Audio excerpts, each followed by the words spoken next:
Dick meat. Steak. Dick meat and dick steak. Meet Richard. Meet Richard. Richard. Meet Richard. Yeah. So you know what they say? Meet Richard. Mm. Like feed him meat, like meet, like verb. Meet, Yeah, verb to meet to Richard. meet somebody. To Yeah. M-E-A-T. Yeah, to meet them. Yeah. You turn them into meat, or you give them meat. Right. I think it sounds more like you turn them into meat. I agree. To meet somebody. Uh-huh. What about like a meet and greet?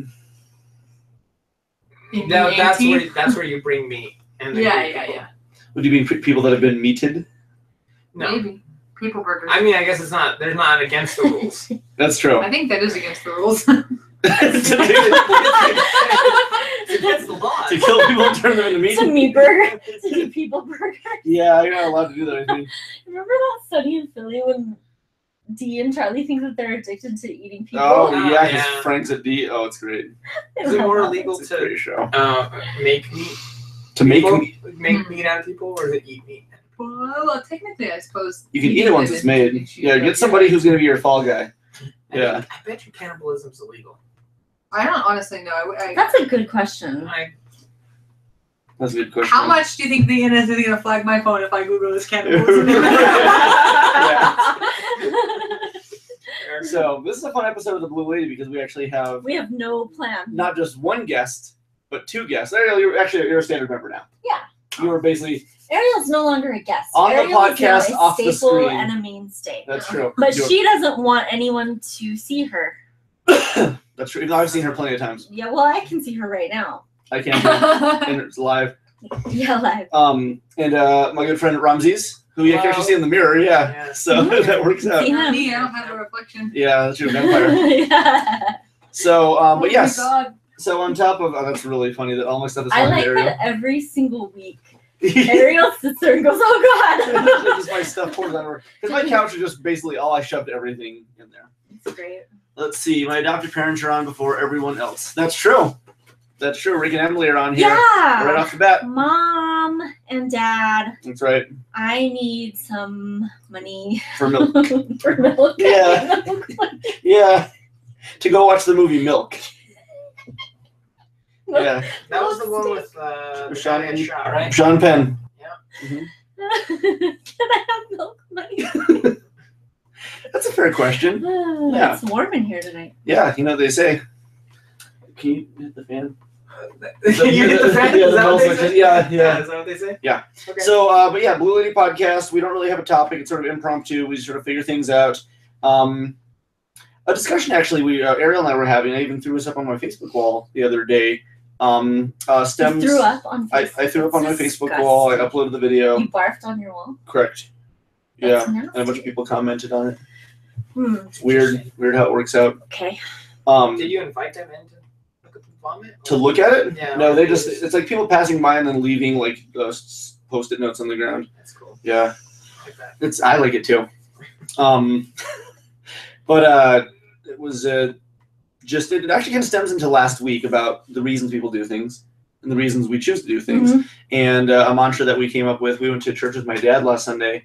And it's always interesting going to church sessions because sometimes Yeah. there's things that I'm like, I really don't see eye to eye on this specific issue. And then sometimes he goes, that's really on point. Where Sagebrush. Sagebrush. Yeah. And so it's The pastor there's really funny. I like him actually. I really do like him. I think Todd's fantastic. I do too. I think he's actually really great. There's a couple times where I hear things that I keep thinking that's kind of dangerous, kind of damaging, sort of be careful. But Yeah. I mean, a lot of it can be really on point. And one of the most defining parts of his message last week was don't do something if you don't mean it. If you're not going to do something genuinely, don't bother doing it. Don't pretend to give. And he was talking about what it was in terms of like giving of yourself or giving to the church or giving to people, giving to society, giving to anything. But if you're not going to show up and be genuine about what you're doing, don't bother. Don't. It's like kind of exactly what we were talking about last week. Yeah, that ties in extremely well. So, okay. That's nice. That's So nice. did it change your life?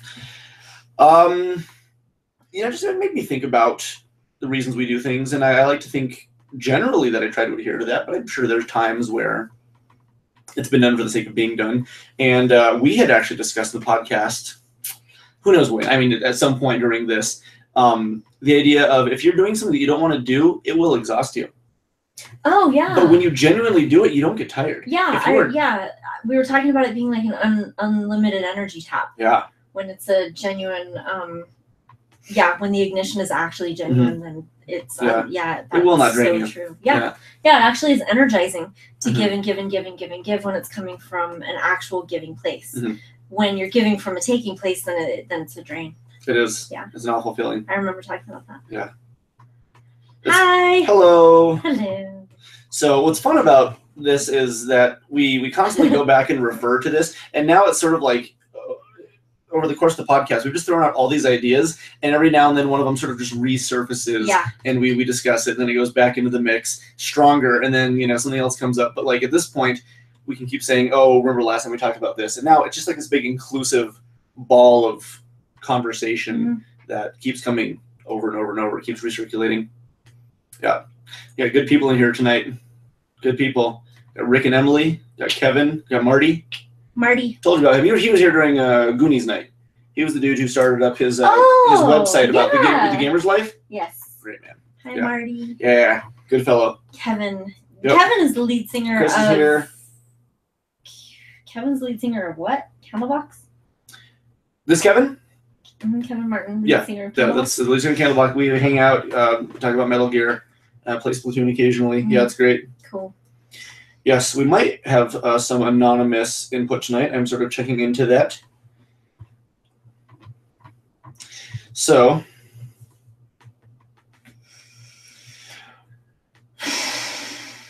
how's your week? Mine or hers? I don't know. Talk about hers. Hers is probably better than mine. Ariel, how's your week? How's your week? You got a problem? I do. He's posturing you. He wants to square off while he asks how you've been doing. Yeah, exactly. Yeah, I'm interrogating you. Yeah, I don't know. It's been kind of a tough week, actually. Yeah? Yeah.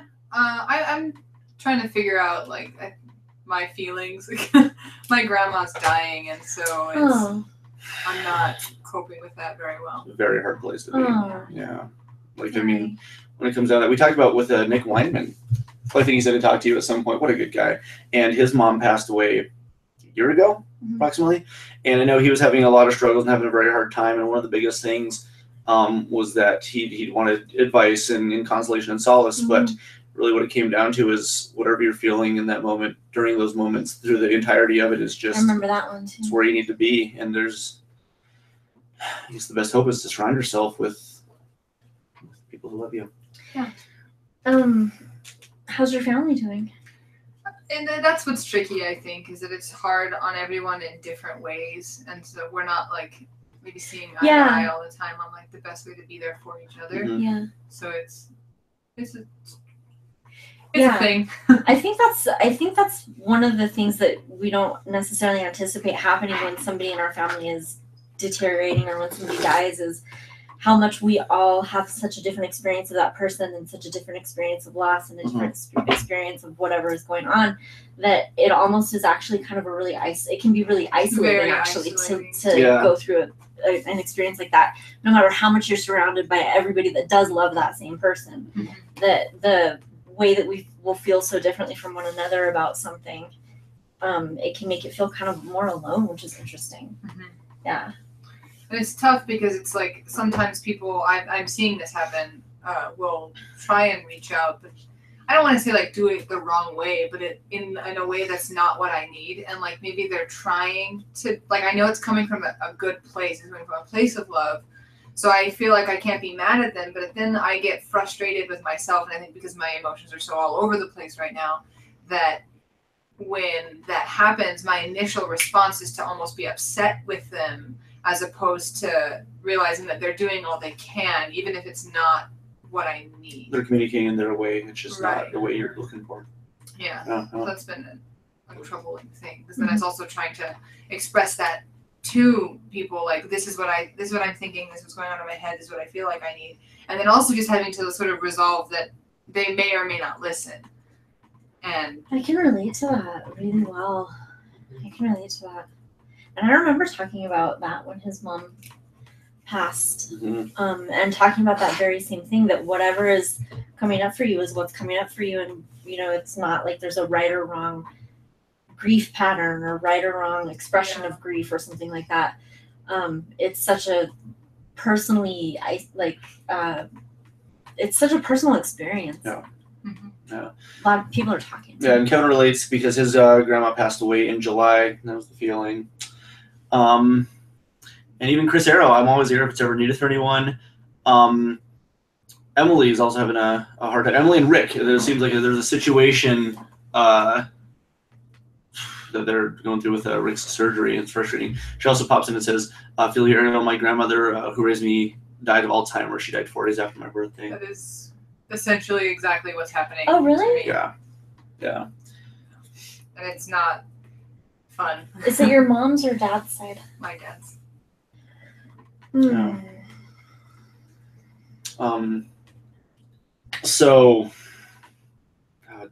I think in these types of situations, I'm somebody who's probably not as close as to his family as many of you are.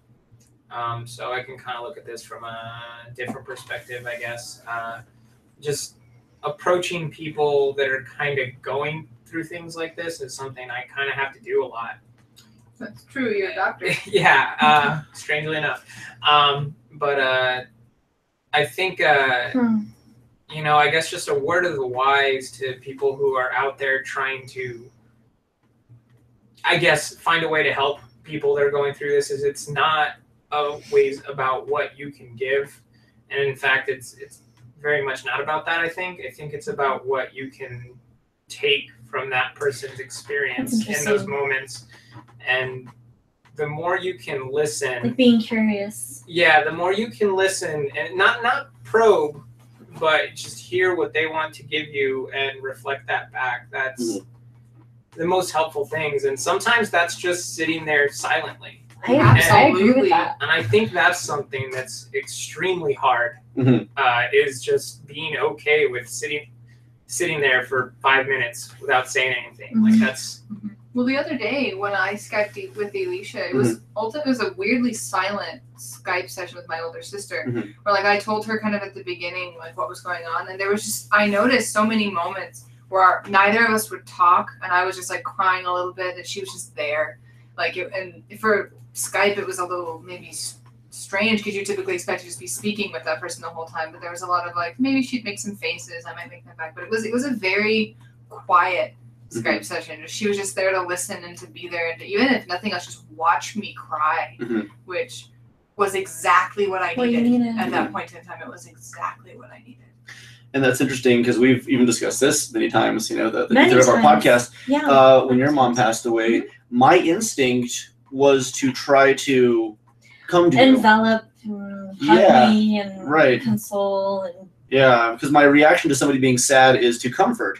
Whereas I do think retrospectively, or in general, if I were to go through that same kind of loss, I might even push people away in the same manner. I might even say, I need this space, and maybe that's just because I've changed, because that was 8 years ago. Longer than that? That was 2008.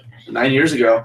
And so, learning how to understand to like give people the proper space and basically react to what they need instead of like trying to assert myself, because that's my instinct. And so I think I've been working on learning how to actually listen to what other people need that is different than what I would commit to. Yeah.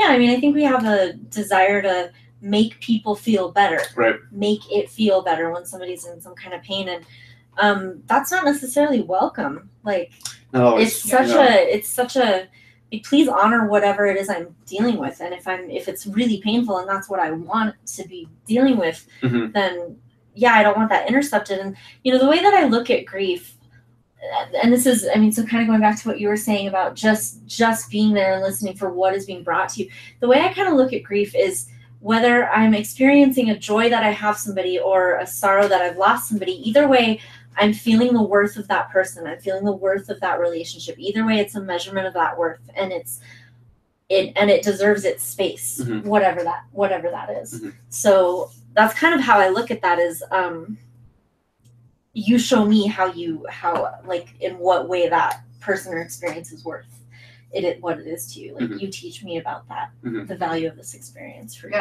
Yeah. Sometimes the best thing you can offer is presence. Absolutely. Emily was saying earlier that they were having a bad day. Rick was supposed to have surgery today, so they get him prepped for surgery. Then they come in and say, "We're so sorry we don't have your insurance." And the doctor was pissed because I guess they didn't check on insurance before they prepped him for everything. Oh. So that's a What?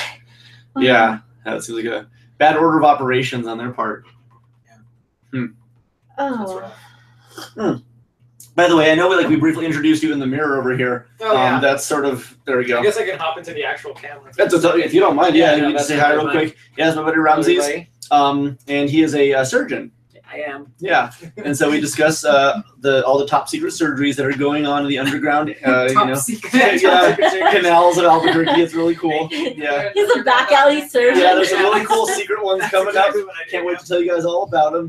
Yeah, next week on Blue Lady. Yeah. It's gonna be so good. It's gonna be good.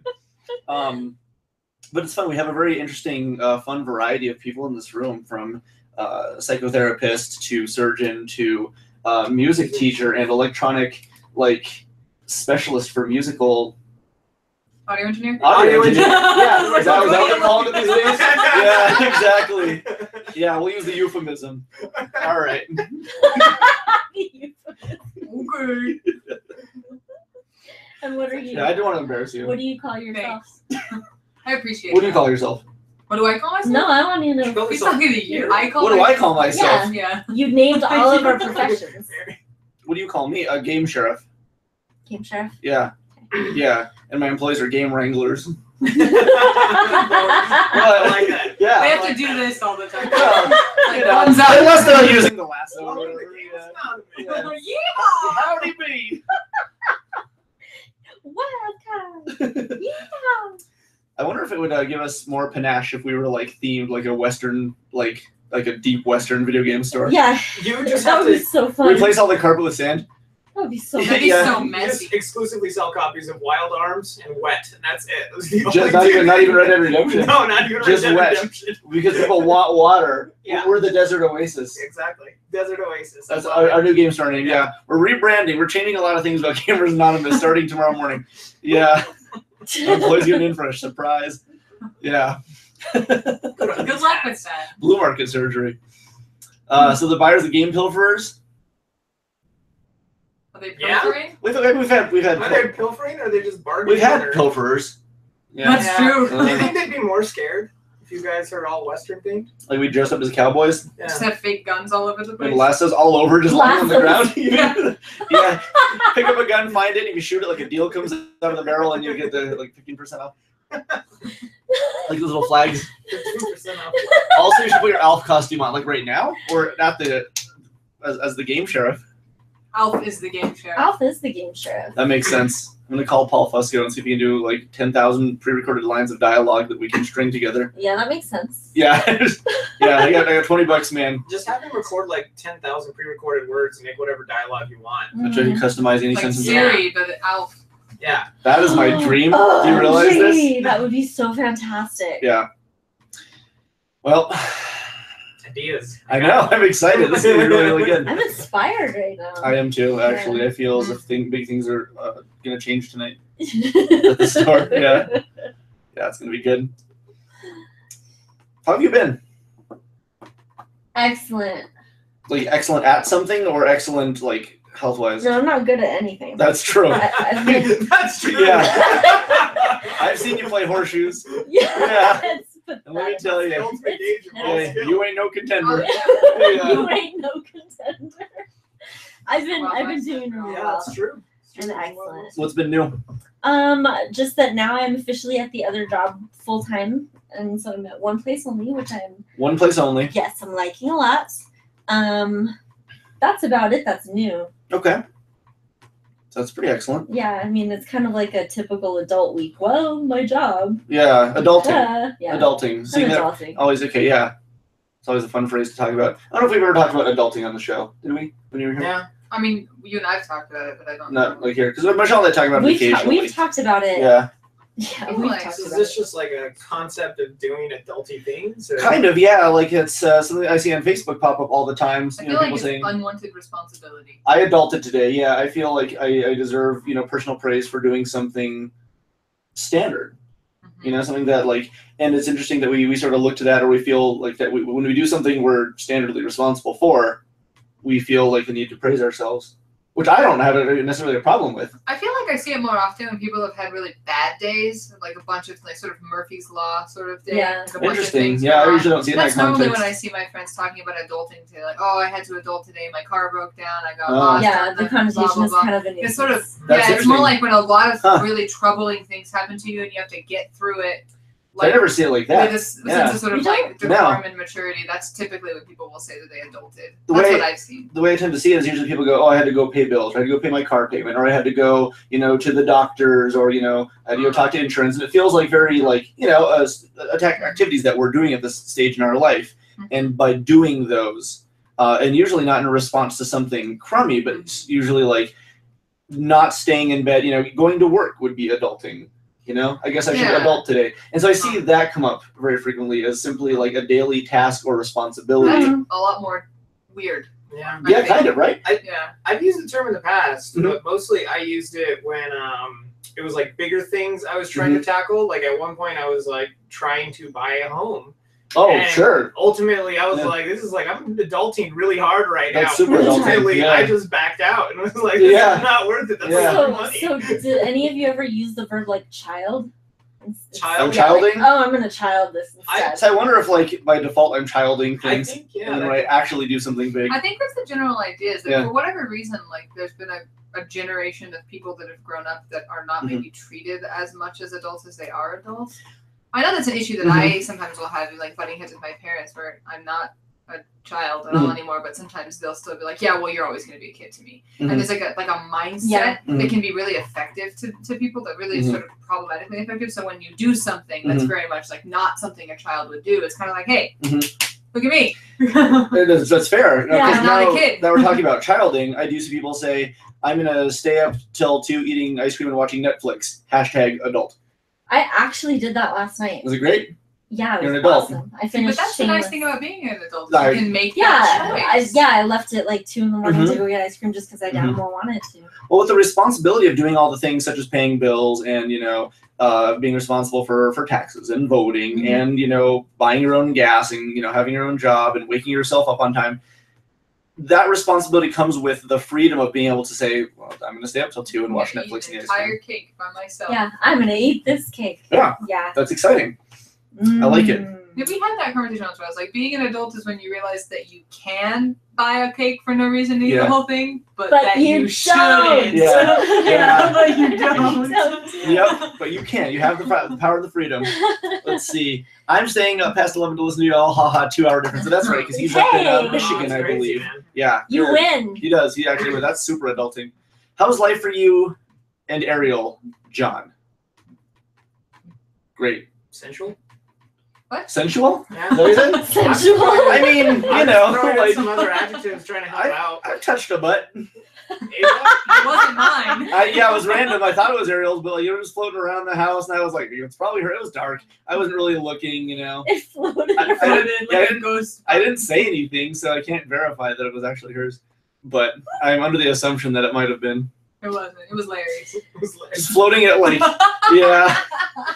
at night he grows cheeks. He's like a gremlin that you feed. Oh, he would be like the Nightwalker thing from from Mononoke, like the Spirit of the Forest. It's like a deer with really sinewy, like beautiful, like sexy form, and and that's Larry at He nighttime. changes when the moonlight hits his Yeah, body. exactly. And then it sucks because he gets like this really crazy like he's uninhibited, and he just walks around the house like strutting his big sexy long gazelle legs and just slapping the food dishes over.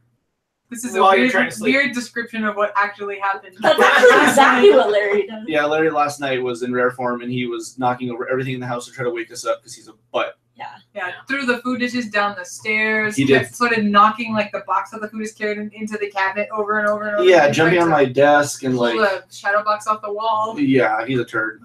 That little butthole. Larry is the best. Just from like So- 4:30 something in the morning until like 10. But Larry was just Yeah, pissed off. yeah. It's a bad boy. Very bad. But you know what? But women like bad boys. Yeah. More of this, right? That's right. Right. So actually, I mean, that phrase sort of like randomly came up just now. Bad Boys? Bad Boys. Yeah, we're talking about the Martin Lawrence movie. Yeah. Yeah. Do women like to watch that movie? Is that what people mean? I think Yeah. the way you want to phrase that is women like to watch that movie. Women like to watch Bad That's Boys. the way you've been phrasing things. Well, Constantly telling me what women like. I shorten it because I'm trying to be You're colloquial and cool mansplaining how we feel about Martin Lawrence. Like, about Martin Lawrence. less than an hour ago, you said something, and I was like, "Are you a woman, John?" Well, in a manner of speaking. Whoa, man. I hate you. So, So I'm doing it. guys. Oh, she's gonna break up with me. You break up with me mentally probably 50 times a day. I'm guessing. I also think she falls back in love with you 15 times. I know. Aww. Thank you. Oh. But no, I was thinking about the bad boy concept. What made you think about that? I was watching Bad Boys. Okay. Were you actually? Well, I was I knew it. replaying in my head. Oh my god, you're making things up like a bad boy. I know. You're trying That's what to. Martin Lawrence are doing that movie. Yeah, that's Yeah. exactly how that I haven't happened. seen that film. Oh I've my actually gosh. not seen it either. Neither had I. I actually don't know if I I feel like I could have a full discussion No, of that movie. I have, because it's Martin Lawrence and Will Smith. They're the bad boys. And they're like the two like off the beat cops or whatever, and That's what I they thought they were. yeah. Yeah. Okay. So I've Movie got night. I've got an anonymous kind of a discussion. Okay. Here's my thing with everything I'm going through with relationships to friends. I'm having a really hard time grasping the idea of what makes people have chemistry. What makes one person have more magnetism than another person, even if the two people have similar traits? That's a fascinating question. That is a very good question. And there's no easy answer because it kind of just it makes sense or it doesn't, I guess. One of the things that I see is I have a friend and he oftentimes posts things like, I wish I had a girl who liked anime and video games and this and that and the other thing, and we would sit around and do this all day and it's theoretically perfect.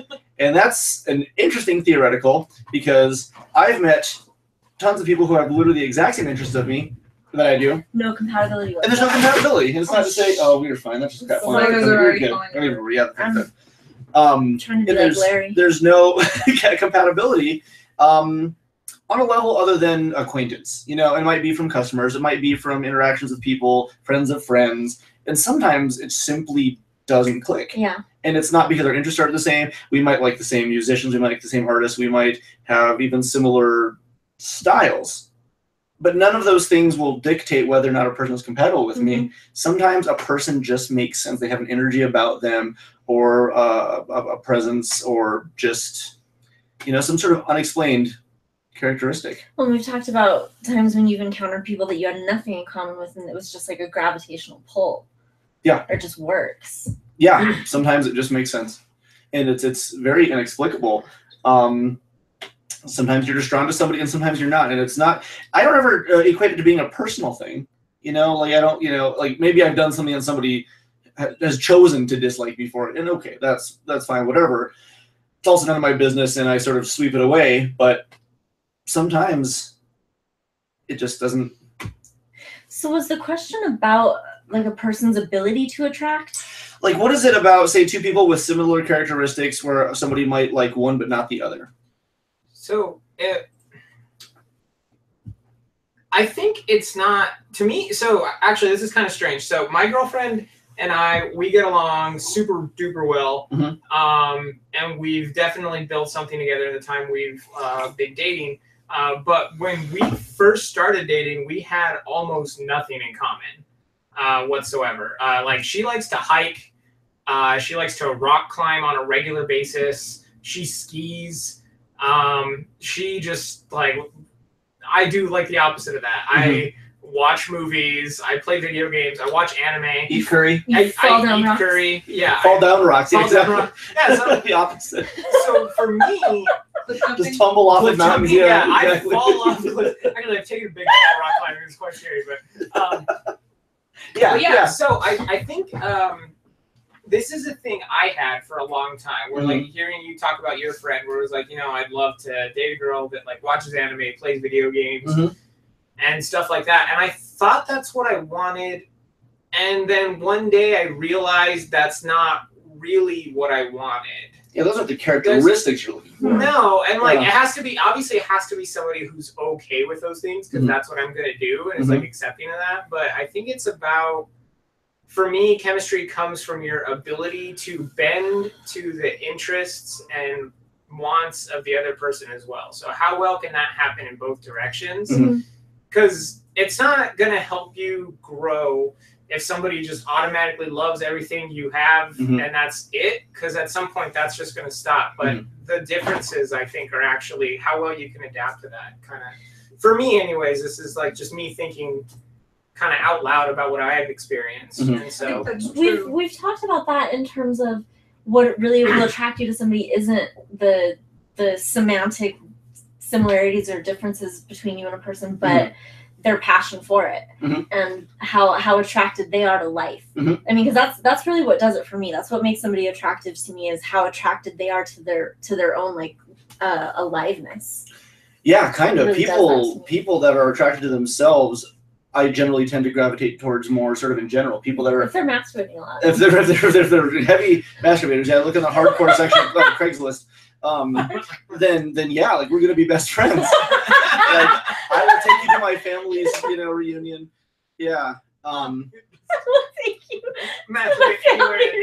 Yeah. Well, what's fun about like a relationship with somebody who's brand new is that if the chemistry exists, it's going to exist. But getting a chance to be part of somebody's world and to learn what their hobbies are and learn their interests, and not necessarily to acclimate yourself to enjoy those things as well or to the same degree, but to have the willingness and flexibility to love the person for loving their interest, to be excited about that person being excited about their interest, and to see somebody who is genuinely happy and excited in their native element. Yeah. Like, like watching somebody who loves what they do, it's really attractive. Is the most attractive thing I've ever seen. Yeah. And it's very fun to learn things about people, and and even if you don't like something, I mean, to not make a disparity or make it a contest or resist, but to acknowledge that it's a difference, and that's completely okay.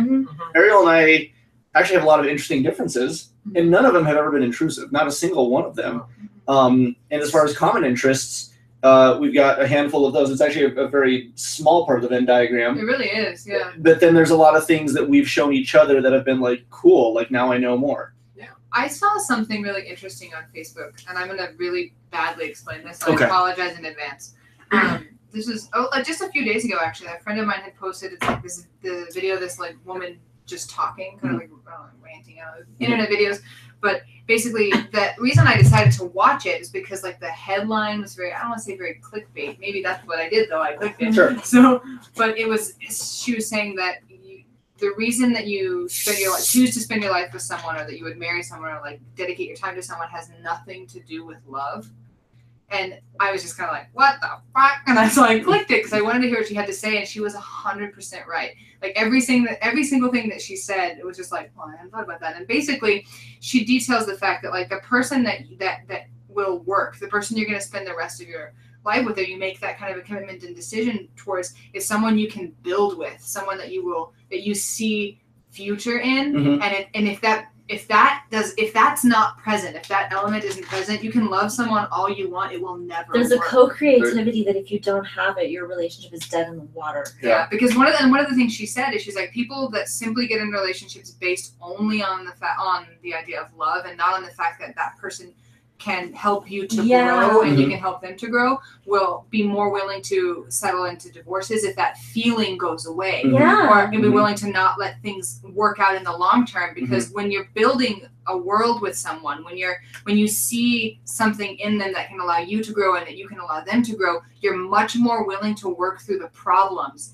than if all it is based on this feeling of love, and as soon as something disrupts that feeling, it's not as stable. Well, I mean, the feeling of love itself is it's kind of like a static or stationary thing, whereas the creativity there's a progression to it. There's a forward motion, which life does. Life just sort of moves. And if what I'm trying to do is just feel something with you along the way, but we're not actually like building blocks as we go, then I mean, I can see why compatibility or attraction would just completely die. It's like what was interesting is she does say it's not to say that you shouldn't love the person you're with, because ultimately those will go together. Yeah. But if all you have is love, it's not enough. Yeah. And it was a very interesting take, because she was saying, she's like, sometimes I don't feel always like I like my husband. Sometimes we get frustrated at each other, we get mad, I screw up, he'll screw up, something won't work, but I always know that this decision to be there together and to make things work and to build their lives together is outweighing the idea of like that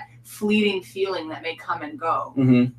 I like that. So this is followed up with, so what makes someone who have similar personality traits, like if someone is nice yet someone doesn't like you, but someone else is nice and they like them? As they say, I'm just going through this and ready to give up on relationships. And this person is really just sort of emphasizing, what am I doing that's not right when what I'm doing is the same thing that this person's doing? And really all it comes down to, I mean, because I've gone through relationships with people who I very much wanted to be with, and simply they had no interest towards the end, when things petered off. And it's a very painful, crummy feeling to not understand what it is that you're not offering, when actually that's not the case, because you just, like I said, sometimes it just doesn't work. Yeah. But I was going somewhere that was awesome, amazing, probably the best thing I've ever going to say in my life, and I forgot it. Well, so I think kind of like going off what you're saying, maybe this is like a little bit selfish way to look at it too, but if you're not giving them what they want, I mean, you may not even realizing it, but you probably aren't getting what you want either. You just think you are, because that feeling of love is really powerful. Sure. I've definitely had relationships that ended very poorly for me because I thought I had what I wanted, and now that I'm several years away from those, I was like, I look at them objectively and think there was nowhere for me to go realistically. So even if I was acting, the way you should, or like however you want to put it, it wasn't going to work because both of us weren't looking for that. So you can behave perfectly, and it's not that either one of you are wrong or that you're doing anything wrong. Yeah. It's just that you don't even know what you're not giving them, and you don't even know what they're not giving you is the thing. And it comes back to that chemistry thing, like what is it? But you can't see it now, and that doesn't mean you're doing something wrong.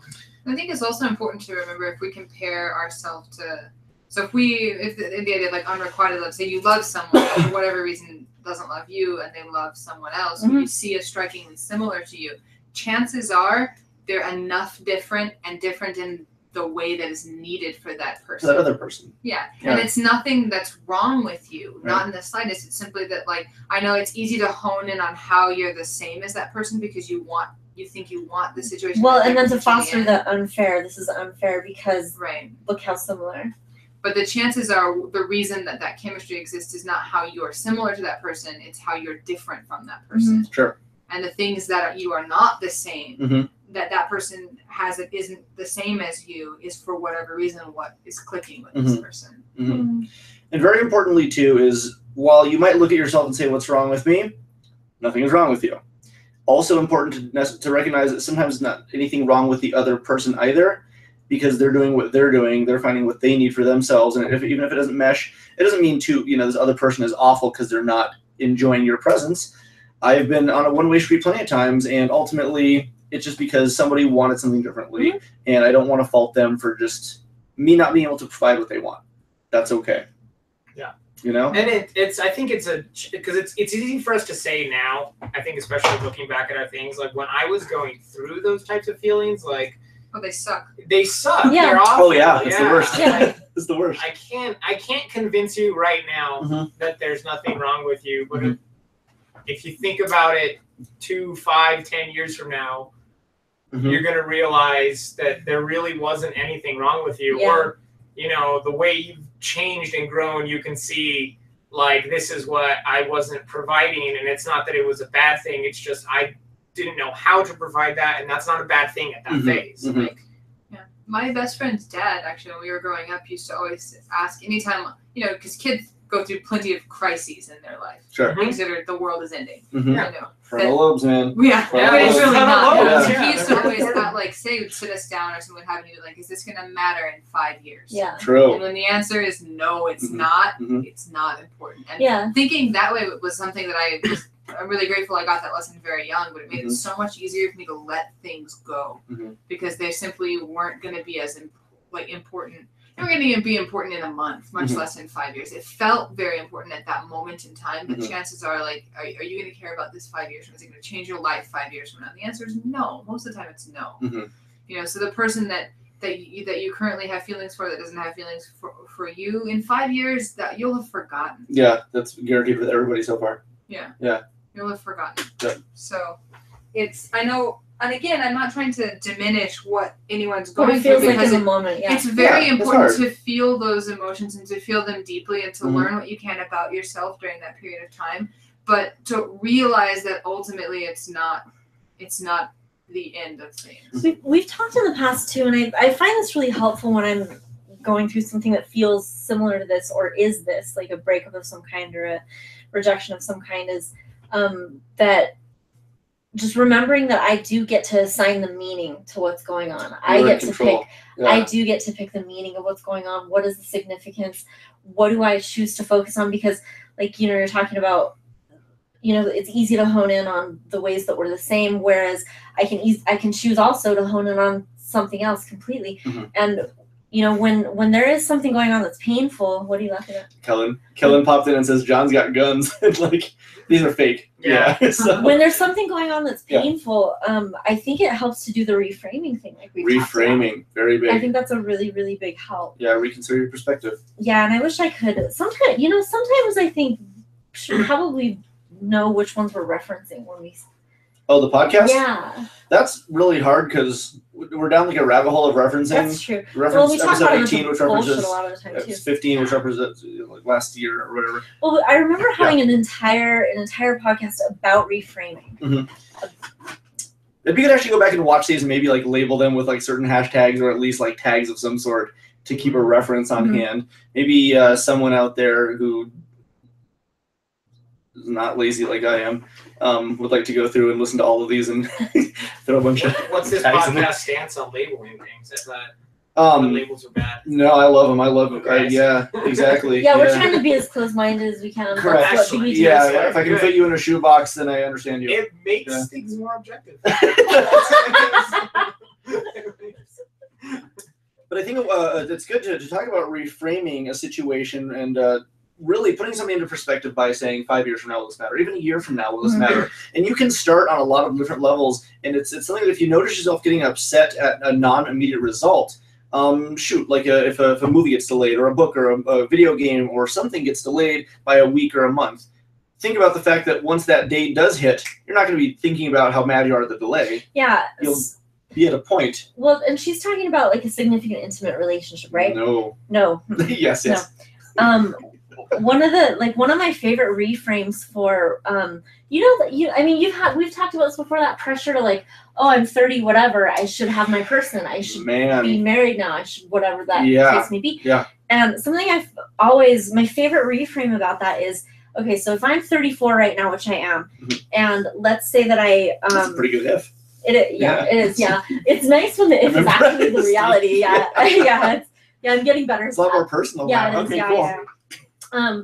So I mean, if I were to meet my person that I'm going to get married to and be with for, the rest of my life, is it going to matter to me? God willing, I'm alive for another 4 or 5 decades. Is it going to matter to me if I'm with that person for 35 years or 37?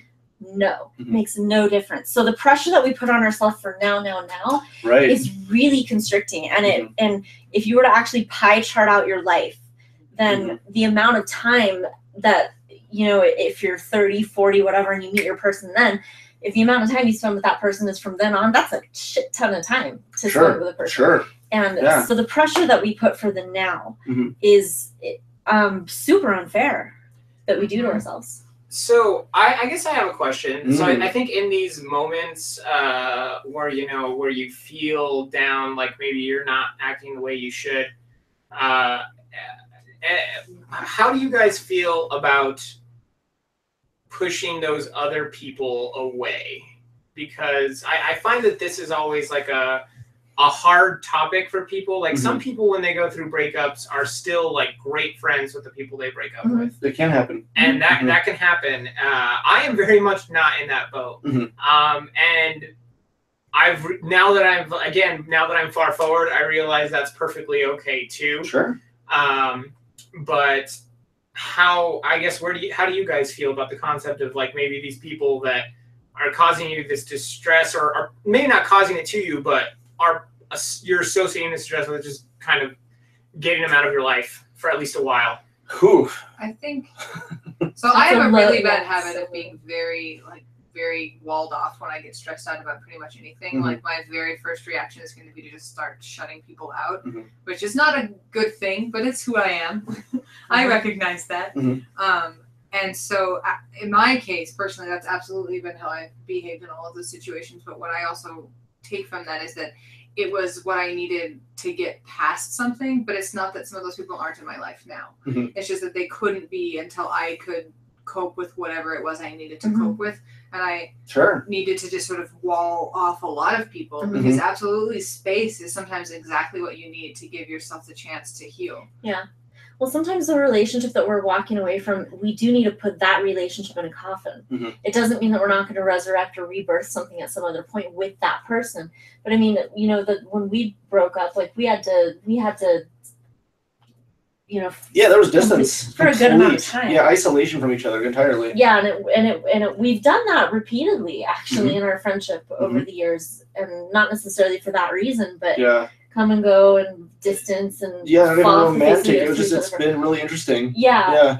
And each time it strengthens. Right? It's like it's like tempering. Yeah, it's a really interesting. Yeah, that's a good way to put it.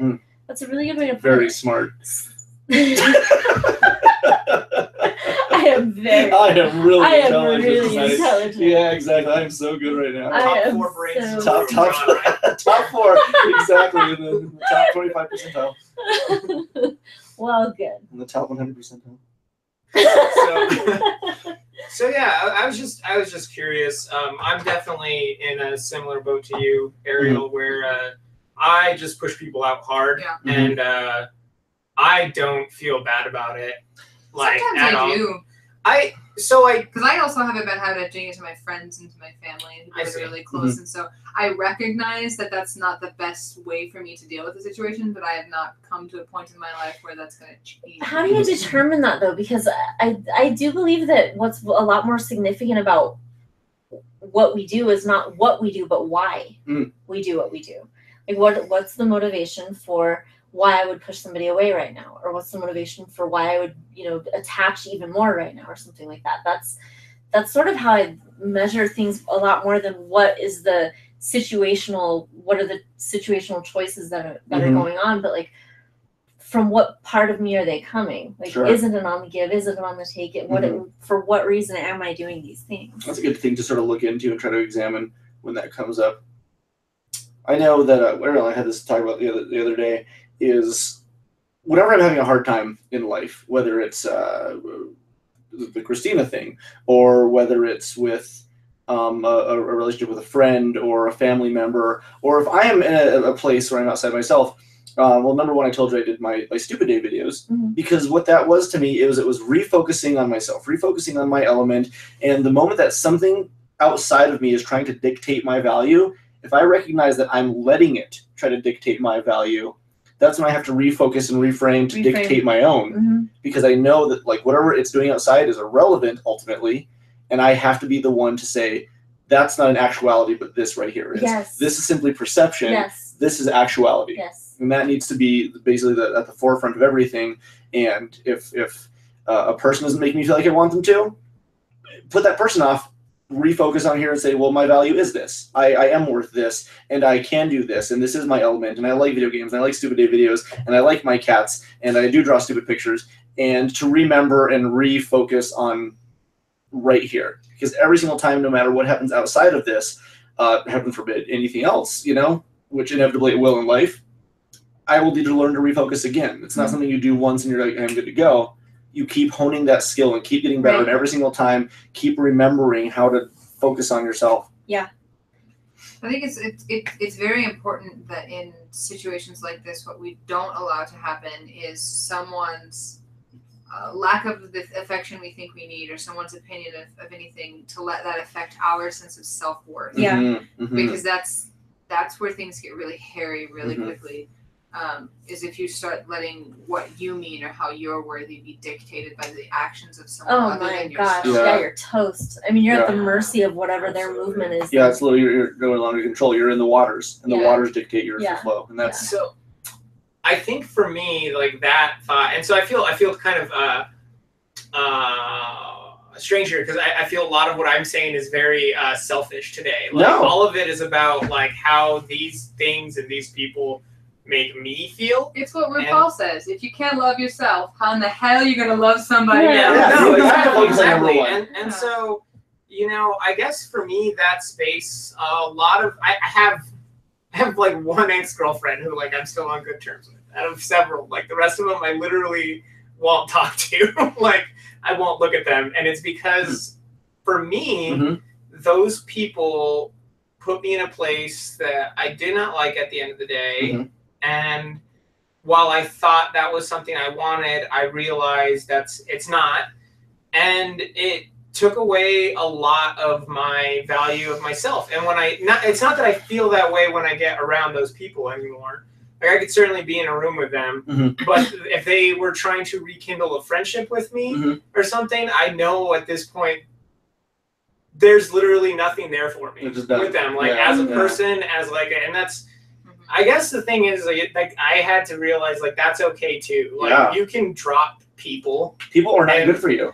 Some people are not good for you, and you might think that they are. You might think like, what am I doing wrong? What can I do to improve myself? And like, no, maybe some people are just bad for you, and that's a real thing. And absolutely, it's I don't know. It's weird. It's hard because you don't want to be the person that just drops people. Yeah, but I think there's an admirable quality in that, because somebody who can do that is somebody who recognizes their worth so immediately. And I have a hard time doing it. And I do know my value, but I think it's a really strong step to be able to look at something objectively and say, this is simply bad for me. I'm walking away for right now. I have a hard time doing it, but I think it's a very admirable quality to be able to do if somebody genuinely recognizes it. Yeah, I think another place this comes to for me is also I've had somebody pose the question to me, like, when those people that hurt you like that or do something so awful to you, like, are you forgiving them when you don't let them back into your life? And for me, those concepts are very separate. And me too. But to some people they aren't. To some people, like, they're the same thing. And I think that can be challenging, and if you can find a balance between that, like, that's very, very impressive. Yeah. But I've had somebody ask me, like, hey, this person wronged me, like, what would you do? And I was like, if somebody did that to me, I'd drop them 100%. I'll give a story here. Somebody, a very, very close friend of mine, stole thousands of dollars from me. And I, like, 100% dropped them. Ultimately, I basically dropped charges on them. And I said, like, to, like, the lawyers, I was like, look, don't send this person to jail. Like, don't do anything to them. Like, they wouldn't last, and also they don't deserve it. Like, they made a mistake.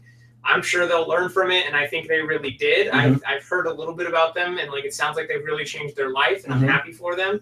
But there's never going to be a point where I let that person back in my life. Yeah. I had someone explain to me when I went through some pretty awful stuff a few years back that forgiveness isn't this idea of making things better for the future. It's making peace with yesterday. That's a good way to put it. I like that. It's making peace in yourself with things that are already done. My favorite definition of forgiveness is choosing to stop believing that whatever happened has me immobile now. That's my favorite way to look at it. Right, we had discussed that too. Yeah. Yeah, it's a great way to look at it. Is that something holds you immobile? Because it's the most empowering definition that I've found of it, and it doesn't have any relationship whatsoever to do with the person or do I keep this person or not, because it doesn't. That's not the point of forgiveness to me. The point of forgiveness to me really is that recentering that you talk about with the stupid day, with the stupid day stuff, and having just reposturing myself in the way that I want to posture. Yeah. That thing actually doesn't have me crippled, whatever it was. Right. Yeah. Absolutely. Yeah. So a couple of things. John Simpson asks, who's the author of Conversations with God? Neil Donald Walsh. Neil Donald Walsh. You both have piqued my interest in this book. I've heard it more than once in the conversation with you too. Yes, absolutely. Neil Donald Walsh. Neil It's Donald fantastic. Walsh. Great book. Great book. It's something I do delve into. I can honestly say that it's a work of literature that kind of sort of for me is a threshold of miserable, unhappy person to actually getting happy. You saw what it did to me. Yeah, I watched it happen to you. Yeah, it was like a live growth. Yes. It was like watching a plant grow, but in stop motion, so it was really more entertaining. Yeah, it was like on Planet Earth. Planet Earth. Or Life. Have you seen the one where the vine? Planet Life. Yeah, that's cool. I love those. Yes, I am 36 years old. 36. 36. That's right. I am well on my way to 40. Ooh, that's weird. We all are. Nope. Let's see. Here's my take. John is maybe the best and most genuine person I know I've ever met. My life is so much better for knowing him, and it's taken him until I turned 36 to meet Ariel. Patience is more than A. And that's true. I went through a lot. I learned a lot. I went through, the whole fiance situation and a lot of really bad breakups and some that John is someone who feels his relationships very deeply and very intensely. And when he commits like hell. I do. I mean, you're for better or worse, right? I think it's a beautiful thing, but it definitely comes with when it does fall apart. It does come with its horrors. Dive to the bottom of the pool, and if you dive deep, getting to the top is a terrifying thing. Right. It's a very dark. I think that's a great example. I mean, John is 36, and Ariel showed up now. Yeah, and patience, I think, really is a big part of it. And as I learned to become patient, I'm still impatient in many areas, but I think ultimately a mantra that I used is when somebody says, sorry about the wait or something is delayed, my responses are, well, that's fine because, I have until I'm dead, and after that it won't matter. Ultimately. Yep. Our cats are terrifying each other. Yeah, what are they Larry's doing? trying to kill memory. Well, hey, he's trying to turn her into a memory. Reach your final form. Oh, it's so bad. Let's see. Life happens as it happens. We tend to try to force moments. I'm guilty of it more than most. Oh. We all. Yeah. Can't bring her in, can I? No, bring her in. Yeah. You need to show her to the people then. That's your responsibility, is to let people see her. Cat. Yeah, this is Memory. This is Memory. She's one of my new children, and she's unbelievably stupidly sweet. She matches Ariel. She does. They match tonight. Oh. Yep. Her little tuxedo. Hello. And yeah, just the thing is, just don't force it. I tried to force it too many times. Even when I thought I was ready, I still tried forcing. I let certain things happen, and they developed slowly into the degree of which, oh yeah, you are doing it right. But then the moment that I took that step forward when I wasn't supposed to, I felt it. Every single time. Say more about that. So, I mean, I've gotten into relationships with people where I said, I'm going to take it slow. I'm going to let it happen. We're going to let this be completely natural. And it's kind of like the snow's letting you walk on it, But the moment I was like, well, I want to take the step in this direction because I'm ready for that, crunch all the way through down to the bottom, freeze my leg, and oh, that was a mistake. Yes. Every time. Yes. Yeah. How much of that do you think comes from other pressures? Because I found that a lot of times I thought those were the things to do because that's what we do as people. Yeah. And I still have these strange conversations. I'll just use my own relationship right now as an example. People will ask me and my girlfriend, well, when are you guys going to get married? When are you guys going to have kids? And stuff like that. Scary questions, dangerous questions. Yeah, scary. And they're completely unnecessary. It all comes from for us, a lot of it comes from this external pressure of other people thinking that's what relationships are supposed to be. And I think both have gone through enough and realized that that's not what either of us want. And What do you say? What do we say? When people I ask honestly, I just started being honest. Like, I tell them, like, when somebody asks me, like, oh, when are you getting married? I just, me and my girlfriend were talking about it. We're like, we're not getting married.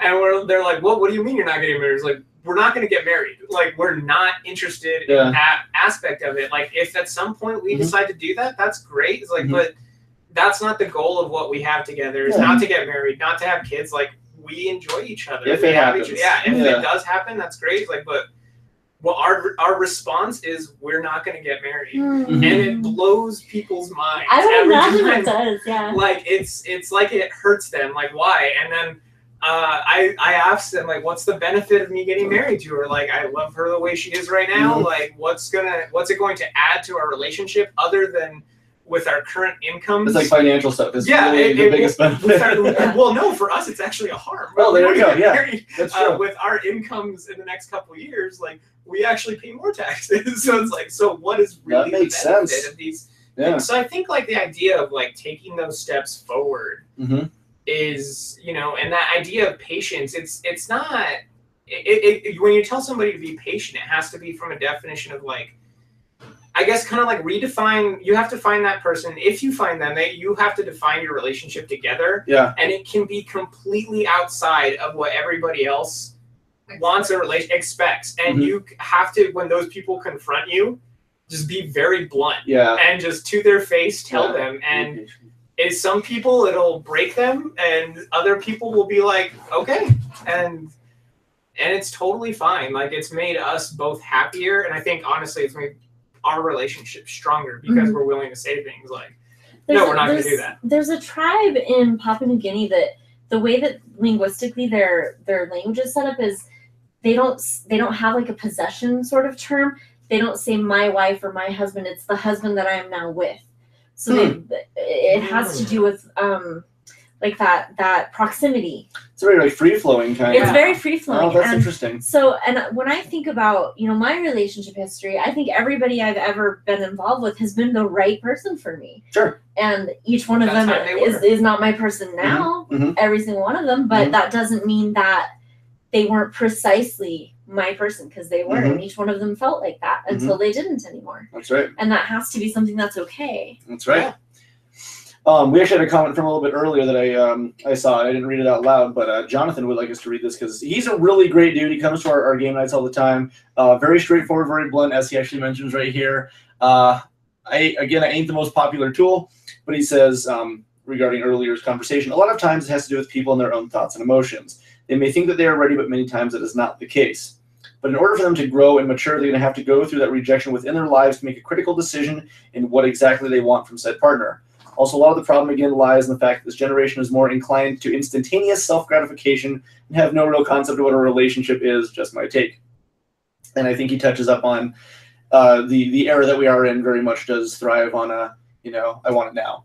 You know, we have things like Netflix. We have things like Spotify. We have, an iPhone with an internet browser, where we have access to whatever we want as instantaneously as it will allow. Yep. And when that starts to expand out into things that have not been that way for the duration of human existence, it's kind of almost like a scary place, a dangerous place to be. Well, it moves our consciousness. I mean, it moves our consciousness around. It shifts the way that we think about things. So it shapes the way that we, relate to it. The internet dating, I mean, for example, I mean, that's one of the quickest, like, okay, yes, yes, yes, yes, no. Like, we can conveyor belt each other like crazy, which is fine. And but when we were going through that and we get stuck on this one and just sort of malfunction, and we want that belt to stop there and we want this one right there, it's really kind of going against the natural flow of like who comes and goes in life. Because it's supposed to not work out with everyone until it works out with someone permanently, or not, whatever, or not permanently. I think honestly for me, like, expecting anything to the pressure of Endgame is a really big thing. It's tough. So I think there's definitely a middle ground between that instant gratification. I'm definitely guilty of the instant gratification thing. Like, absolutely. I think all of us are. Yeah. But there's a middle ground where your instant gratification can also be long term, and you can have both at the same time. I agree with that completely. And it's a challenging balance, but I think that's where it comes to, you know, defining what you and that person are to each other, and taking that away from what other people say things are. Well, I think when we're defining ourselves by the relationship that we're in, then, and that's mostly what people really actually do. We don't necessarily think of ourselves as single individual people, or like between boyfriends or between girlfriends or between whatever. Like there's a lot of that is sort of subconscious, but it's there for a lot of us. And when we're defining ourselves based on that relationship, then it's going to be really hard for me to make decisions based on my own highest good and what my intuition is asking me for. Because my intuition is going to ask me for something today, and then something September 14th next year, and the following year. I mean, every single day of my life, there, you know, I have that energy or spirit or whatever you want to call it that is here doing what it's doing, wanting to go through what it's wanting to go through, experiencing what it's wanting to experience. And if I'm defining myself based on who's around me or who's close to me or who I've got, if I'm defining myself based on that, I can't listen to that part of me. So I'm going to make decisions based on all this external stuff and all these things that are not mine. They're not my essence. So, I mean, if the decisions that we make really are based on our essence, we can't turn wrong. And I mean, what I would say to this person that was writing in initially is, you know, I think getting right back in touch with that essence of you is going to be really helpful if you're willing to do that, because you have a lot of definition going on about this person that you are or are not able to have. We have a follow-up from Marty. It says, marriage isn't the be-all, end-all for everyone. For some it is, for others it isn't. Different people have different goals.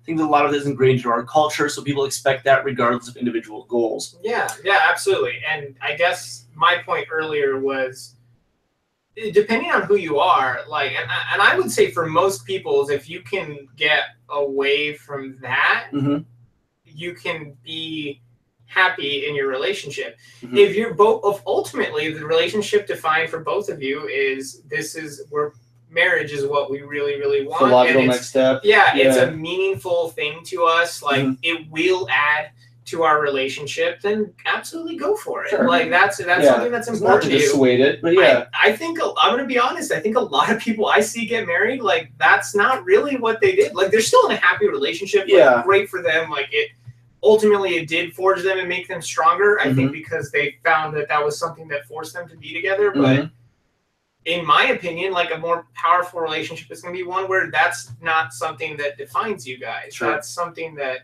happens or doesn't happen. And it's really, really hard to separate those things because it's been ingrained in us for generations that that's what's supposed to happen. And if it does, it's great. And if it's not what you guys want, that's great. Like both of those things can be okay. Whatever makes the most sense for you. Yeah. You know, I think when concepts of like, you know, where's your girlfriend, where's your boyfriend, where's your husband, you know, like, are you to this point yet? Hey, are you ready to have a baby? Are you ready to have this or that? As people start throwing expectations out there, I hate that question. I think a lot of people, hear this, and so culturally in this weird subconscious, we're attached to the outcome of what is supposed to be. And when we get attached to this concept, we get attached to, well, if I don't find the boyfriend, I don't find the girlfriend, if I don't find, you know, a spouse, if I don't have a baby, I'm doing something wrong. It means something negative about me. We attach something negative because we're not fulfilling a social standard. And that's a very bad ladder to grow on when if it's not your ladder. It's defining based on these social constructs rather than the essence that is whatever your inner voice is telling you. Lindsay says, yes, but dating has stopped being about dating and communication. It's more of a notch in the belt type of thing with dating websites. Kevin follows up, Tinder's a crapshoot, eHarmony's a scam.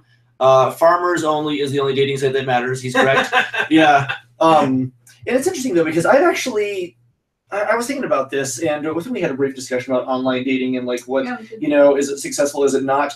And I don't think it's any more or less harmful than, say, 20 years ago, before we had people online communicating, we had classified ads, you know, and that classified dating was very much a thing. Or you had like speed dating setups, or you have like all these kinds of things that exist to simply help people meet and match. And so in some way or another, there's a method in which people will be just simply looking to meet a person, meet a partner, and sometimes it works, sometimes it doesn't. I have several friends who actually met online, one who was married to a guy she met on eHarmony, I think, and they're happily married. They have a kid, and I'm very excited for them, like with my entirety. It's a wonderful thing because it's possible, but it's also, you know, if it doesn't work, that's just as likely. You can meet somebody at a show and it won't work out. You can meet somebody at a movie. You can meet somebody through a mutual friend and it won't work out. There's no real like right or wrong concept. Yeah. And dating is always going to be between the person and the two people. And some people just have different ideas of what a date is, and maybe some people aren't simply ready, or maybe some people simply they don't. You know, you're not on the same level. You know, to somebody, dating might be a really chauvinistic kind of thing. Still, you know, they're in that mindset, and somebody might simply want to go to a park and talk. Somebody might want to go to a movie and dinner. Somebody might want to, and so there's still no real standard because that's the flexibility and wonderfulness of it. Is that it is open-ended. It is complete freeform, and not everybody will have the same concept of dating as you. And some people do want just a notch on the belt. Yeah. And if that's your thing, like, you know, be honest and open about it, but bang it out. Bang it out. That's, yeah, exactly. Yeah. Absolutely. No, go ahead. I've talked plenty. Go ahead. What? Yeah. I was thinking about kind of what Michelle was saying a minute ago, the idea of like having the definition almost of self be sort of mobile compared to depending on if you're with someone. And we've had this conversation before, John, where like if you're not a complete whole 100% like microcosmic version of you, like introducing someone else into your life forever will always feel like you're not complete without them, but you have to be complete without that person. Yeah. You have to be an island in that sense. Yeah. You have to work as you and alone and be at peace with the fact that that may simply be who you are. Because as long as you feel like you're not a completed version of yourselves, anybody else will be able to come in and just wreck your life. Yeah. As opposed to you're very easily destabilized. You let water in the boat because the boat's not complete. I think when people often say like, "Oh, I think you're just not ready yet," that's really what they're talking about, even if they don't realize that's what it is. Like, or if you maybe don't realize that's what they're saying. It's like you're not in a place where the relationship you're in will not have too much power over your definition of self. Sure.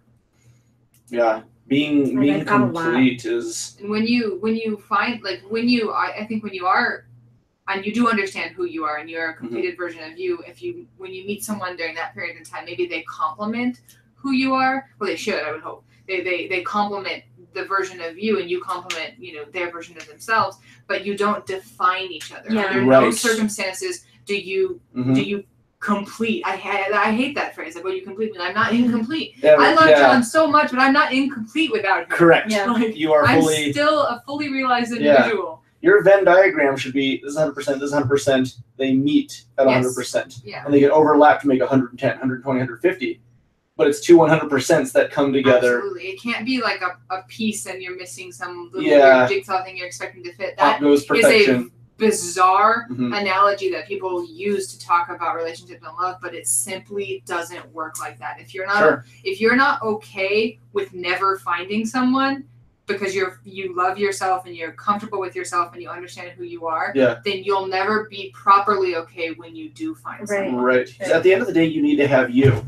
Even if I didn't have you around and I'm having a hard time, I can get hit by a bus tomorrow. I need to be able to cope with what I've given myself. Yeah. And like you said, the words, romantic concepts are very fun, and unfortunately I think they're skewed in a lot of ways, not because they're not wonderful in so many others, but the phrase "you complete me" sounds so wonderful and it's so dangerous. It is such a dangerous. It's really sexy, but is there a strength in it for real? Right. Yeah. And I mean, you know, like if two people know each other well enough to be able to use that phrase safely. I feel as though if you've been married to somebody for 40 years, then you're at a point in time where their absence in your life could change your definition of self. Yeah. Because they're simply, they have become they've ingrained in your life. They're simply part of it. Yeah, and I can understand where then that might be a tricky thing. But if you've just been with someone 1 or 2 years, whatever the case is, however amount of time, they don't complete you. And if they do, that's dangerous. They shouldn't be. Like you were talking about the building thing. If you haven't had that time to build and create with somebody over time, how are you defining yourself by this person? How is that possible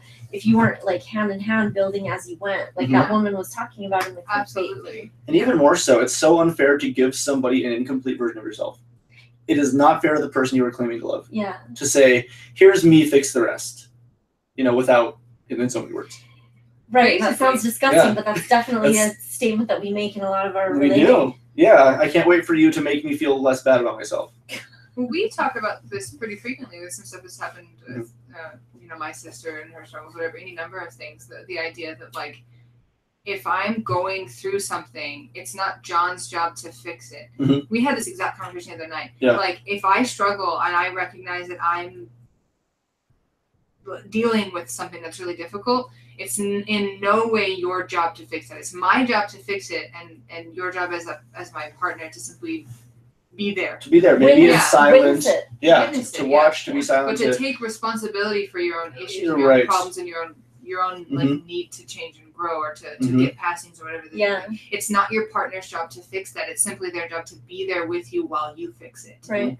Mhm. Well, because the fixing of whatever it is, that integration or that reintegration of something is how we become whole every day that we go along. Mhm. Is to integrate those situations and those experiences and to exercise the parts of us that we need in order to make the most of it. I mean, that's necessary in order for us to even be a whole person that we would bring to somebody else. What you can do as well is, as you exercise your own being and your own thoughts and your own concepts, is every day make yourself 110%.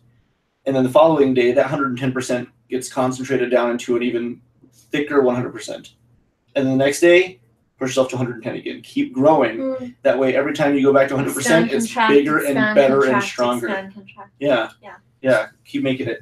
So I'm kind of thinking about what you said. Like, it's not, if there's something wrong on your end, it's not John's job to fix it. I'm wondering how much of that comes back into kind of our original premise of, like, where does that chemistry come from? What am I doing wrong? In so many words. I think it becomes extra challenging if you're a type of person who I can often be, which is how can I fix this? If that's that question you're asking yourself. Sure. Not like, not being the person that's expecting them to, like, fix something for you, but being the person that expects yourself to, like, fix something for them. And Right. I think one of the hardest parts of, like, going through all of these is realizing that's something you can't do and being okay with that. Yeah. And might be a day in my life where I, again, am not okay with that. Like, it depends, like, what the struggle is. But I think that, if that's the thing that the person's going through, I think that's extra tough, because the internal pressures you put on yourself, especially for me, are way harder than the expectations anybody else could ever put on Yeah. me. Yeah. You assign yourself a lot more than anybody else does. Yeah. Yeah. Like when your mom passed away, I struggled so hard to be there. And then to have to, like, learn to not be there and to be okay with not being there. And that was a very growing time for me. Your situation helped me grow immensely to learn that I don't think I'll ever forget the look on your face. it was jarring to me because I didn't know what I to could do. see it, yeah. Yeah. It was really uncomfortable for you. I had a lot of clown makeup on, half my teeth were missing, my fingers were bent backwards. I was a wreck. Yeah. It was hot. It was, I mean, to some people, there's a variety of people out there all on different things, and to somebody like Ramsey's over here, man, what gets the gears grinding? Yeah, just me being a wreck. Because, I mean, I don't know what it is early on, but I think there was something very much instilled in me. Maybe it was movies, maybe it was, pop culture. I don't know what it was, but there was sort of like a savior complex that was building, because it was like, if someone is hurt, help them. Yeah. And so, but my method of helping somebody was trying to fix it as opposed to being what they needed to be in that moment. And so it was very, having to, again, reframe. What is it you are actually supposed to do that is genuinely good for somebody rather than good for yourself? Because oftentimes the savior complex comes down to, what can I do for you? Right. As opposed to what is best for you, right. That I can do. Yeah, that was a really neat paradigm shift. I remember that. Thank you for that. Thank you for that. You're welcome. It was all my pleasure. It's all your gain. It was exactly. I gain, you lose. Yeah. 2-1, baby. That's how it goes. Yep. It was a shutout right there. It's a shutout. Oof. John completes me. Kevin. Okay, keep it to the front to launder cartel drug money. I know that feeling myself, says Chris. I know that feeling of laundry and drug. Oh, memory. Look at this little cat. She's ridiculous. She just loves sitting in Mama's sweatshirt. Aww. It's pretty cute. Man, She's very it's a cute. good free-flowing conversation. Anonymously written, tell Michelle thank you for her words. You're welcome. You're a good person. Am I? Yeah, well, if you describe good as being Well, a modifier I'm of glad how you're you saying describe that. food. I'm trying to define myself, so I need you guys to Okay, do I that need for to, me. yeah, I need to validate Define you. for Yeah, I'll validate you. Can you guys define me so that I have a sense of self? Yeah, food tastes good. Good, okay. I And can, so I good can is work the with word. I am good at working with my hands in the carpentry workshop. I don't know if that's true. that. I have absolutely no basis for that. That's fair. He doesn't know if it's true. Now I've done a couple hands-on home projects with little to no direction that I made work. Okay. I mean they weren't like I complex guess. or anything. They were fine, but yeah, I've certainly no. Wait, no, with carpentry was specifically the. Yeah. Okay. It was great. Yeah, cutting wood and using a Dremel and intricate. You know that word. You guys could be made up tool. Dude, I'll Dremel you. I believe you. It's true. One of those fingers is gonna go missing, and you're not gonna know what to do. I need these fingers. Yeah, you do If actually. there's any limb, just go to my upper one. That's true. Some money I could cut out your calf and you'd be fine. Yeah, no, I can do whatever I need without that thing. That's true. That'd be pretty sweet. Cut out my calf. Yeah, The calfless surgeon. that's right. Exactly.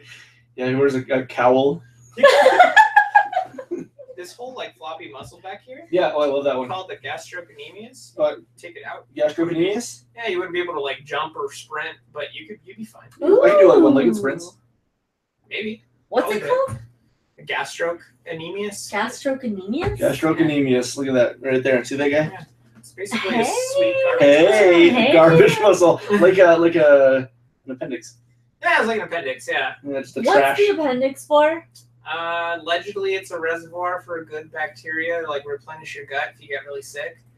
That's a hypothesis, but mostly it's so that you can get little poop rocks stuck in front of it and get terrible infections. So Oh, good. that's in practical purposes. That's what it mostly does. So it's like when God was making the blueprint, he was like, yeah. Stuck it in. Yeah. Do that again. Yeah. Punked. Yeah, on MTV. I love it. Yeah, Hmm. it's pretty good. Cool. It's a good conversation this evening. Hell yeah. Hell yeah. Hell Next time, though, what I think I'm gonna do is actually move the microphone over to right here, so it picks up a better spread. It's still a pretty good mic, but Yeah. Yeah. it would not be far. it would not be as great for exporting this to an MP3 for podcasting. It'd be fine, but it wouldn't be great. Yeah. So, but, live and learn. I'll never learn. Well, it's also You don't know how to. my fault for not projecting towards the I microphone don't know. when I You know it's projected there. pretty well, though. Yeah, Okay, fine. well. Yeah, I was I'm really, normally the one that's not loud. I was really impressed. I was actually writing my dissertation on your projecting abilities. Ooh, Yeah, it's really good. I can't wait. I'm gonna submit it to your boss, and he's gonna hire me and kick you out. good, perfect. Good. You can do my work. I gotta be to work at 4:30. Okay, Mimo. I'll show you a little ways off. Be a doctor. Ask Ramses why we have xiphoids. I'm so afraid of that bone breaking and just tracking my whole system. What's a You know, xiphoid? it's the little end of your sternum here. Right down here. I actually don't have a good answer for why we have xiphoids. What is it? So it's actually the xiphoid is just the tip of your sternum. So kind of like that spot just before your abdomen starts. Oh, here okay. you're in your belly, here you're in your Mhm. chest. Okay. And that's what your xiphoid is. I don't have a good answer for that one. I would assume it's just that's how your bone closes when it's growing. I don't have a good answer for So that if one. you made something up, could there be a malpractice? No, I don't Okay. think so because Just wanna make sure. I'm absolutely not doing my job right now. I'm not giving out medical advice. That's Nor fair. would I ever in an audio media. That's true. I thought this was my surgery. Yeah, no, This is- yeah. I heal with the healing power of laughter and medical advice. It's an oral surgery. It's, That was so good. See, this is it. We just broke up and got back together again. Well, I'm jamming out. Dude, Eddie Van Halen No, is I just... hate this. It's All my celebrations. Yeah, anytime you tell a shitty joke and then you're so proud of yourself, you dance around the living room. It's like, get out of here. You don't like that I congratulate myself. Yeah. Look, even Nemo is not pleased with that. Now she's looking. Where's Daddy? I want an autograph. Yeah. Yeah. No, I would never give anybody any medical advice. You're supposed to get sort of reference outside of the setting of my actual job. Yeah, that makes sense. That's a good disclaimer to have. You're simply offering objective descriptions of something that you might be... I offered a description of a muscle in the back of the leg and what an appendix is and does. That's fine. And that I'm comfortable with doing, but if you tell me you're sick, I'm going to tell you to go talk to a doctor. Go to a doctor. That makes sense. That makes sense. Which doctor? Memory. Either... Dr. Memory. Is she a witch doctor? Yeah. Oh, weird. It depends on the level of urgency. Okay. If you feel if it's an urgent thing, the closest doctor. I have a diarrheic hemorrhoid. You have a diarrhea hemorrhoid. Yeah. I would go to just your regular doctor. I go to the bathroom. Unless you're having so much diarrhea. Unless you're having so much diarrhea that you can't walk. In which case, go to the emergency room. How would that prevent me from walking? I'm walking and pooping a lot. Dehydrated. That's just true. Don't stop pooping. Okay, so I'm so dehydrated that I can't actually move. I'm like actually just sitting there, just screaming like should- chocolate milk. Yeah. Yeah, you go to the emergency room for that. Okay. I don't have a good cause for that. Go to the. That sounds like an emergency. It sounds like an emergency. Yeah, be careful, everybody. I think you should just go to the bathroom. I am. Yeah, try not to. I am He's everywhere. constantly- Everywhere. Yeah, it's all over the Bathroom, place. bathroom. This is we derailed. We did. Which is the nature of this podcast almost entirely. Yeah. There's been entire episodes we've done where I don't think we've touched upon anything like pertinent to like life issues. It was just Michelle and I just BSing for half an I mean, hour. that's a lot of life too. It's just garbage. Yeah, Garbage that happens comes out of your and face. fun garbage. Fun Yeah, garbage. fun Yeah, guy. so having a good time Facial with it. garbage. Facial garbage, exactly. You have a lot of that going on right Yeah. I now. like that just my shoe makes it really well. Oh, that's nice. Yeah, Look at that. let's see it. Whenever like people are like notice like my anxiety when I speak, by the level of like my foot shaking, because I have like a shaky foot and a shaky leg. My hands are solid like a rock. Well, but maybe it means you speak in like an iambic pentameter and you're sort of keeping time. that might be what I'm doing. Yeah. I actually sometimes wish I could do that. Just like every time I speak, it's always in iambic pentameter. Yeah. People don't realize Every it, but time, there's right. like everything's a poetic phrase. You're right, Like, yeah. And that's just simply your metronome. Yeah. Yeah, that'd be good. That'd be nice. I'm hoping. I'm praying for you. Man, how much practice would that? That'd be very challenging. You should teach that to your kids so that like right off the bat, like they simply don't know any other way to speak. That'd be really Oh, good. that would be so awesome. Yeah, that'd be really good. But like, it has to be such that like people don't even realize that's what's happening. And like Right. someday somebody's gonna be listening to their podcast. Yeah. Or some And they're player gonna right be- tunes in. He goes, "What the? This is amazing." This is the most Yeah. glorious. How does he do I it? found him. Yes. Well, we're pretty much out of time unless we want to keep going, but that means we got 4 minutes because this is an hour and a half podcast. I'm done. It's a good link. I'm done. Seppuku. Finite. Finite. Nemo, you just watched Felipe. the guy kill himself. Chuck Mangione. Felipe. Chuck Mangione. Yeah. I love Chuck Mangione. Yeah. Hey. We're watching his records on. Get him an Italian ice. Italian God damn it. Well, another breakup. Yeah, it's happened like 5 times in the show. So What's That's wrong with you? I think I broke up with you that time too. Yeah. So. even Ramsey's divorced me. Yeah. He's got a good song. Oh, Chuck Mangione. Chuck Mangione. Mangione. Mangione. Mangione. Mangione. Totinos. Open. What? Oh, my cool tentacle pen. Plastic cylinders or something? I don't even know. Okay. That's for sure. Well, I wanted to thank all you guys for actually coming in and listening. I think it was a very good podcast. Got a lot of good insights. Some really great questions from people. A lot of good stuff. Yeah, I love having lots of soundboarding. It's fun. I think what we might even start doing at some point is if we have like a small table we can even set up in here to have like a centered mic. I don't know if I'm ever going to go crazy like your setup that you have. Yours is also much more for like audio podcast only, where it's got like a much higher quality. This is, I think, a really good sort of discussion. I think you can make a round table. We'll have to discuss it at a later time, I guess. We can check it out. There's methods. We can mess around with it. I just don't want to invest too much because it gets pricey. Yeah, but I'm finally putting this center stage and just figuring out levels and spacing and stuff and turning this room into like we just pop out a table real quick, pop it back in the closet, like easy peasy, cheesy, wheezy, sneezy, queasy. Part cheesy. Does that mean partially cheesy? Like if your pizza at Slice Bar the other night was part cheesy. It was upsetting. There was a lot of tomatoes and not enough cheese. It was underpart cheesy. I ordered it with extra cheese and they put normal cheese Subpart and cheesy. extra sauce. Yeah, that's right. Subpart cheesy. See? Subpart cheesy. Look at this. Jesus. Did you just frighten yourself? No, I wanted to Elevate? make sure nobody found out. Yeah, I was trying to run the deal. Yeah, John has diarrhea. it's true. Happened. Not enough Air to go Yeah. into serum. Yeah. I don't see inhale a serum. Yeah.